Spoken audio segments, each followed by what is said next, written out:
గుంటూరు జిల్లా నిడుముక్కుల గ్రామ సభలో రప్పారప్ప డైలాగ్తో ఓ రైతు ప్రభుత్వాన్ని నిలదీశారు. ఇక ఓ రైతు గ్రామ సభలో తన సమస్యల గురించి మాట్లాడుతూ పుష్ప సినిమా డైలాగ్తో అదరకొట్టాడు.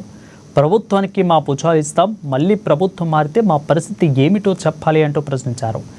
జగన్ 2.0 అంటూ వైసీపీ అధికారంలోకి వస్తే రప్పారప్ప అని మాట్లాడారని గ్రామ సభలో ఆ అన్నదాత గుర్తు చేశారు.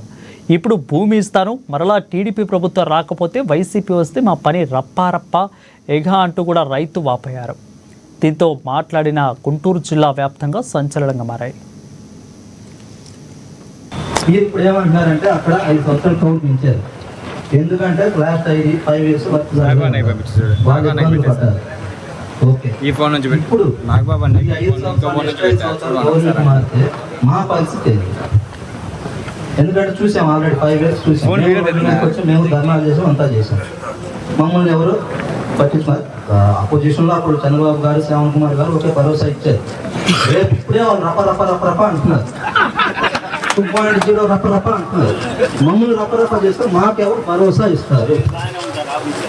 మీరు మీ ఆఫీస్లో మీరు ఎన్నో కూడా వెళ్ళిపోతారు. ఎమ్మెల్యేగా వైసీపీ గెలిచింది అంటే తాడికొండ ఓడిపోయింది. అది డిసైడ్, అది ఎప్పుడైనా డిసైడ్. వైసీపీ కాంగ్రెస్ తెలుగుదేశం ఓడిపోయిందంటే తాడికొండ ఓడిపోయింది. రేపు మా పరిస్థితి ఆఫ్టర్ 4 ఇయర్స్ తర్వాత దానికి నాకు ఈ ప్యాకేజీలు ఇవి అవి వద్దు. నాకు 5 ఇయర్స్ తర్వాత గవర్నమెంట్ ఓడిపోతే మాకు పరిస్థితి ఏంటి? మాకు 2 పిల్లలు ఈ మార్గదర్శనం